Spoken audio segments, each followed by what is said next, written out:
Ih, bohong. Aku hanya memikirkan satu peraturan penting. Kenapa kau lakukan hari ini kalau kau bisa melakukannya besok? Hahaha. Few moments later.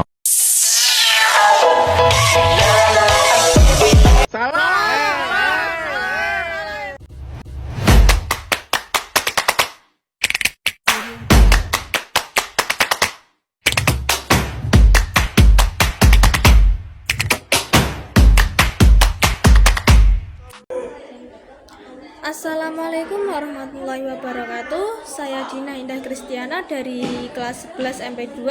Di sini saya akan membacakan sejarah penjajahan Jepang di Jawa untuk memenuhi tugas literasi pada Jumat 25 Juli 2025. Penjajahan Jepang di Jawa. Pada awalnya, Jepang menunjukkan sikap baik kepada penduduk Jawa untuk mendapatkan kepercayaan mereka. Di sepanjang jalan yang dilalui tentara Jepang, penduduk menyambut mereka dengan kata-kata selamat datang dan banzai. Sebaliknya, tentara Jepang menyerukan hidup Indonesia. Sambutan positif ini dapat dipahami sebagai ekspresi harapan mereka untuk lepas dari cengkraman penjajahan Belanda. Rakyat Jawa juga ingin meyakini ramalan Jayabaya yang menggambarkan akan datangnya zaman baru yang lebih baik.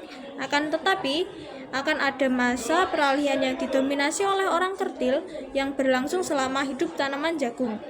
Banyak orang yang mengidentifikasi orang kerdil itu sebagai orang Jepang. Dalam urusan pemerintahan, Angkatan Darat ke-16 yang berpusat di Jakarta melakukan berbagai langkah untuk melakukan transformasi sistem pemerintahan. Posisi gubernur jenderal ditiadakan, seluruh Jawa dan Madura, kecuali Surakarta dan Yogyakarta, dibagi atas shu atau keresidenan, si atau kota praja, ken atau kabupaten, gun atau kewedanan, son atau kecamatan, dan ku desa atau kelurahan. Jabatan-jabatan tinggi yang tadinya diduduki oleh orang Belanda digantikan dengan orang Jepang dan orang Indonesia. Sebagai contoh, jabatan residen yang di masa sebelumnya hanya bisa dipegang orang Eropa, mulai dipegang oleh orang Indonesia, terutama di kalangan elit lokal. Selanjutnya, pada 1944, Jepang mulai memperkenalkan tonarigumi atau rukun tetangga di Jawa. Sikap Jepang kepada penduduk Jawa kemudian berubah. Jepang melakukan mobilisasi dan pengerahan tenaga kerja secara paksa untuk menunjang perangnya.